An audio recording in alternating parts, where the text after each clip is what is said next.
नमस्कार, India news देख रहे हैं आप। मैं हूं आपके साथ पराग गुप्ता। देवभूमि लाइव में आपका स्वागत है। उत्तराखंड के मुख्यमंत्री पुष्कर सिंह धामी ने पूर्व मुख्यमंत्री त्रिवेंद्र सिंह रावत का पलट दिया है। उन्होंने देवस्थानम बोर्ड को भंग कर दिया है। इस बोर्ड का लंबे समय से विरोध हो रहा था और तीर्थ पुरोहित इसे भंग करने की मांग पर आंदोलन कर रहे थे। माना जाता है कि त्रिवेंद्र सिंह रावत की कुर्सी साधु संतों की वजह से ही चली गई थी। देवस्थानम बोर्ड का गठन जनवरी 2020 में तब के मुख्यमंत्री त्रिवेंद्र सिंह रावत ने किया था। इस बोर्ड के गठन के जरिए 51 मंदिरों का नियंत्रण राज्य सरकार के पास आ गया था। उत्तराखंड में केदारनाथ, गंगोत्री, यमुनोत्री और बद्रीनाथ 4 धाम हैं। इन चारों धामों का नियंत्रण भी सरकार के पास आ गया था। तब से ही तीर्थ पुरोहित इस फैसले को वापस लेने की मांग पर अड़े हुए थे। इसी साल जुलाई में पुष्कर सिंह धामी को मुख्यमंत्री बनाया गया था। उन्होंने तीर्थ पुरोहितों की मांग पर एक कमेटी का गठन किया था और उसकी रिपोर्ट के आधार पर फैसला लेने का वादा किया था। मुख्यमंत्री धामी ने 30 अक्टूबर तक फैसला लेने का वादा किया था, लेकिन इसमें 1 महीना देरी हो गई और अब आखिरकार उन्होंने इस बात का ऐलान कर दिया है कि देवस्थानम बोर्ड को भंग किया जा रहा है।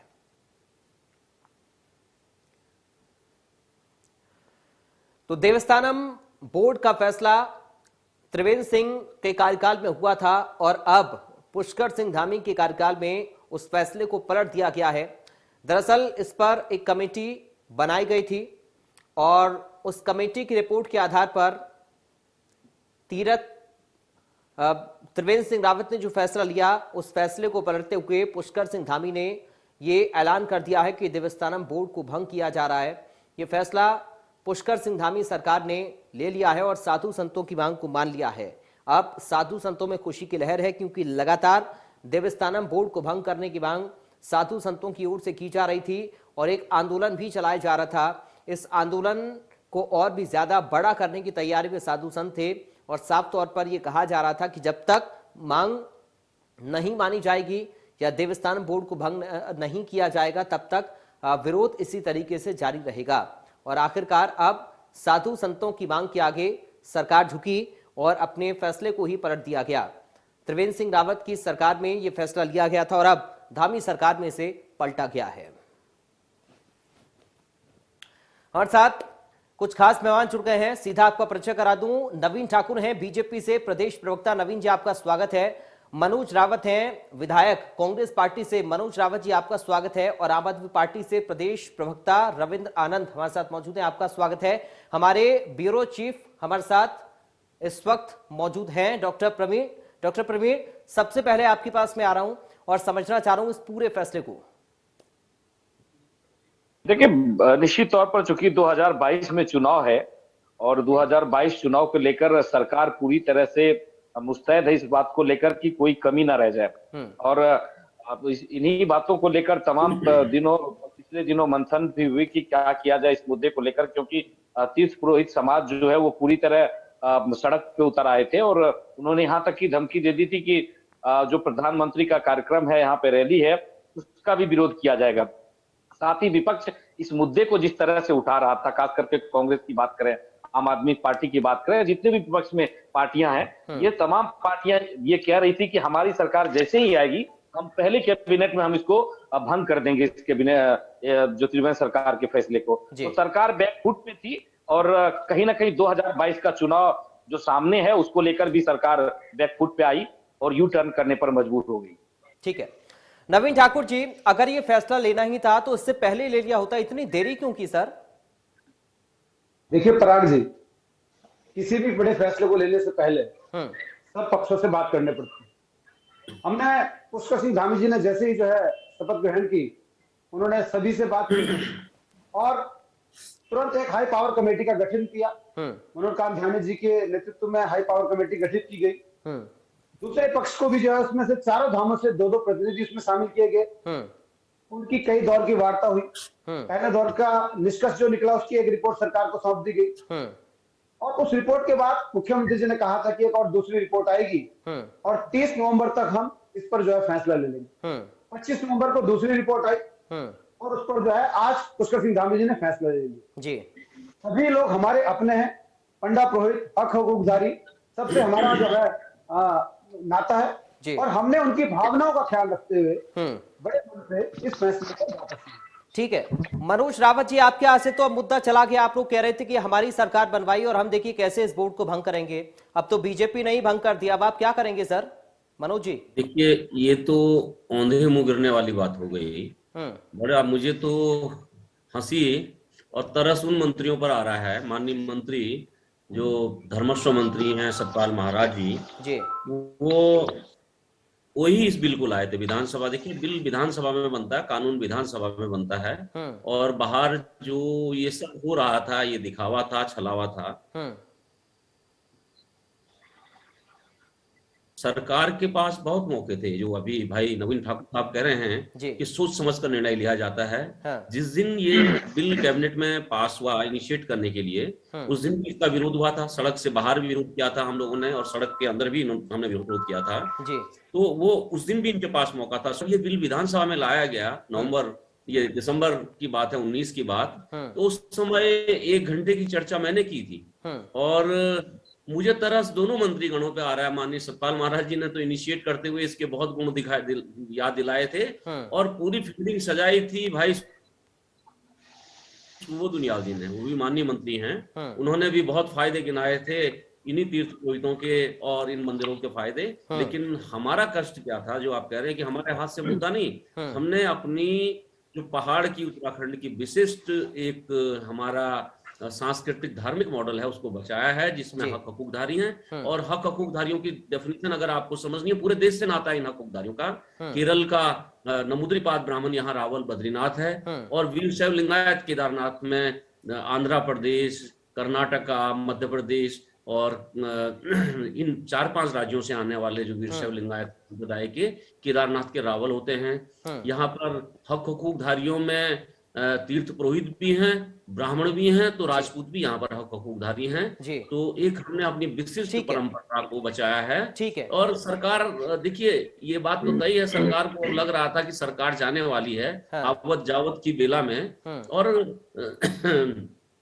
इससे पहले हम अगर सरकार को कुछ करना था, नियत साफ थी, तो मानसून सत्र में हम लोग प्राइवेट मेंबर भी लाए थे निरसन का, जो बिल आना है। देखिए, अभी तो ये माननीय मुख्यमंत्री जी की घोषणा है, लेकिन जो आने वाला हमारा विधानसभा का सत्र है, विंटर सेशन है, इसमें निरसन का बिल आएगा, जो बिल हम पिछले मानसून सत्र में लाए थे। अगर सरकार की नियत साफ थी, सरकार कुछ करना चाह रही थी। देखिए, 2 मौके इनके पास थे। एक तो जिस दिन विधानसभा में इस बिल को लाया गया, उस दिन हमारी मांग ये थी कि इसको व्यापक चर्चा के लिए, क्योंकि व्यापक महत्व का बिल है, इसको व्यापक चर्चा के लिए परवर समिति को सौंपना चाहिए। लेकिन 57 का जो बहुमत था, इसका अहंकार था।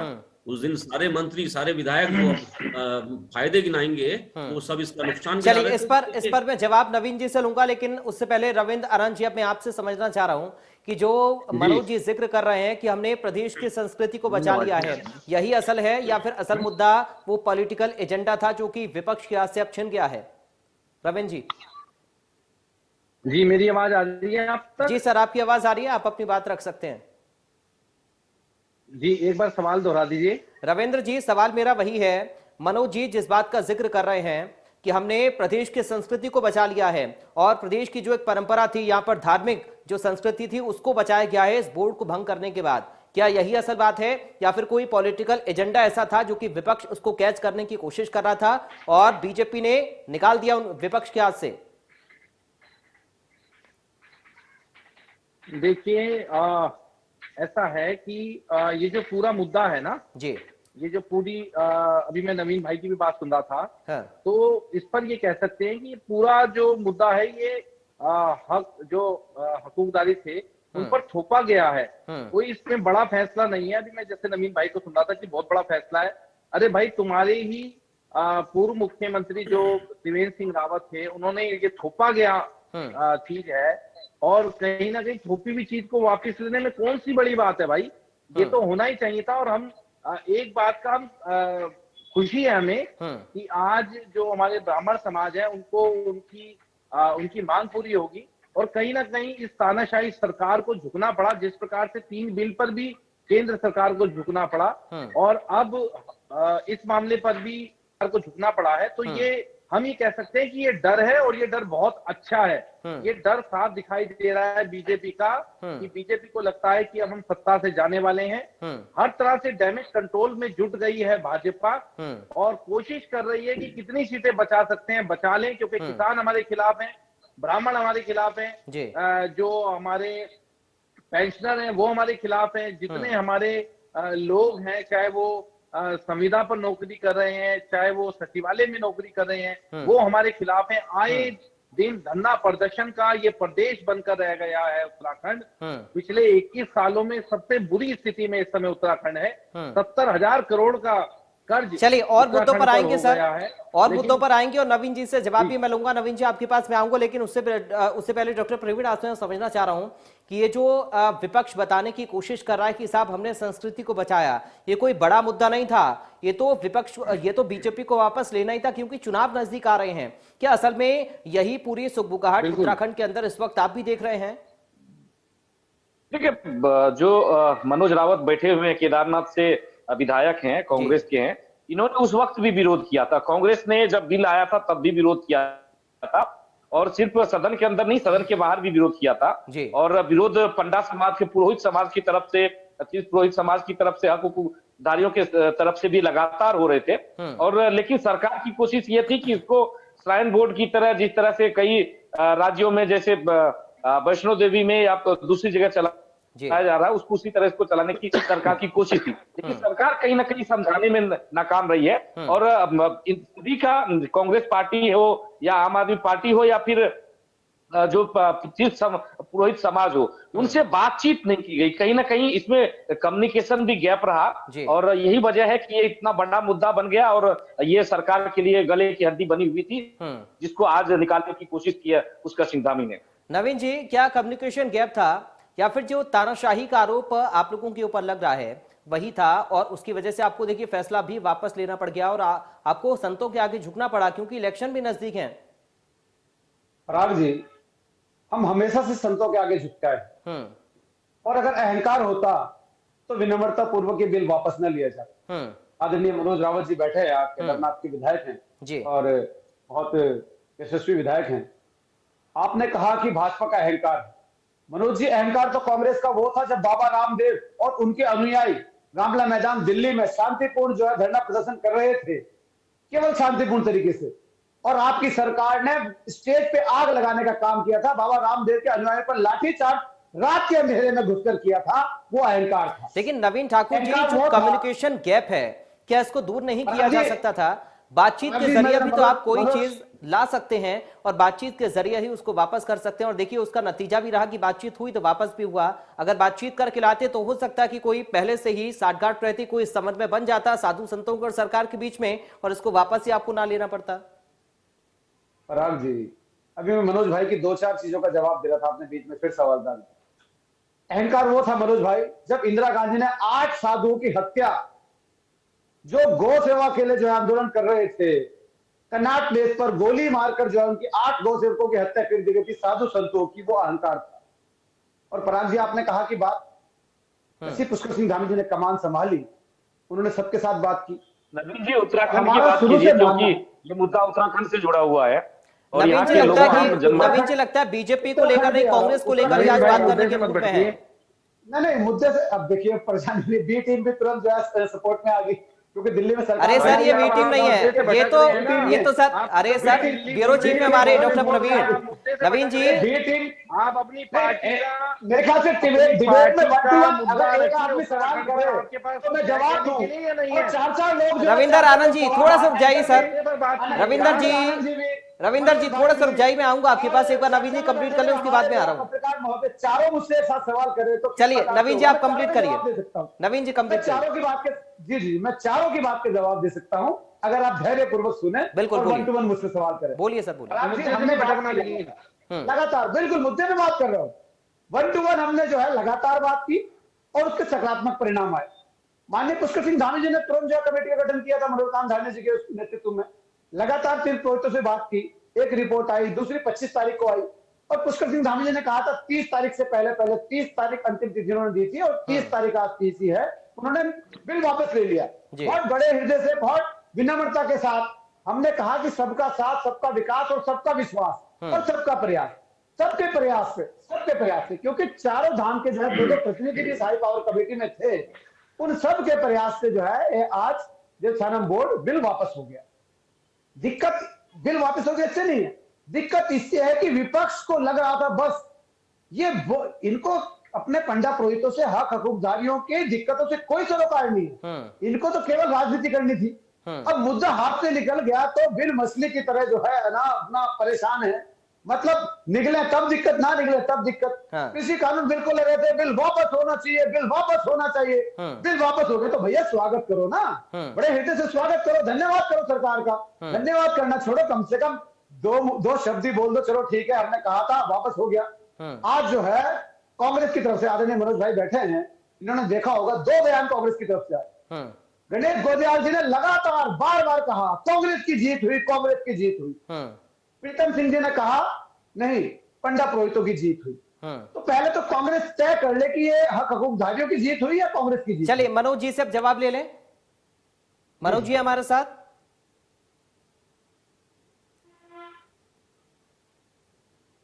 चलिए लगता है मनोज जी का फ्रेम चला गया है। मैं चाहूंगा रविंदर जी आप ही जवाब दें सर, विपक्ष में तो आप भी हैं अभी। जी देखिए ऐसा है कि जिस बात को नवीन भाई कह रहे हैं, हम तो इस बात को कह रहे हैं कि पंडा पुरोहितों की जीत हुई है, तानाशाही सरकार की हार हुई है, और ये बहुत अच्छा दिन है, बड़ा दिन है कि आज तानाशाही सरकार को ये समझ में आने लगा है कि जो निर्णय हम थोपते हैं वो हमें अब वापिस भी लेने होंगे। जिस प्रकार से आपने किसानों वाला मुद्दा, आपने ये कहा, आपके प्रवक्ताओं ने ये कहा, आपके गृह मंत्री ने कहा, आपके मुख्यमंत्री ने कहा, आपके प्रधानमंत्री जी ने कहा कि जी वो किसान ही नहीं है, तो फिर किन से रिक्वेस्ट की जा रही है कि किसानों से निवेदन है कि वो घर चले जाएं। इसी प्रकार से पंडा पुरोहित जो आंदोलन कर रहे हैं, अभी मैं कल ही डिबेट में था, इनके एक प्रवक्ता कह रहे थे, ये जो पंडा पुरोहित अपना पक्ष रखने के लिए आए थे उनको कहते हैं कि पंडा पुरोहित नहीं है। ठीक है, माफी के साथ आपको रविंदर जी इस वक्त मैं रोकना चाहूंगा। इस वक्त पुष्कर सिंह धामी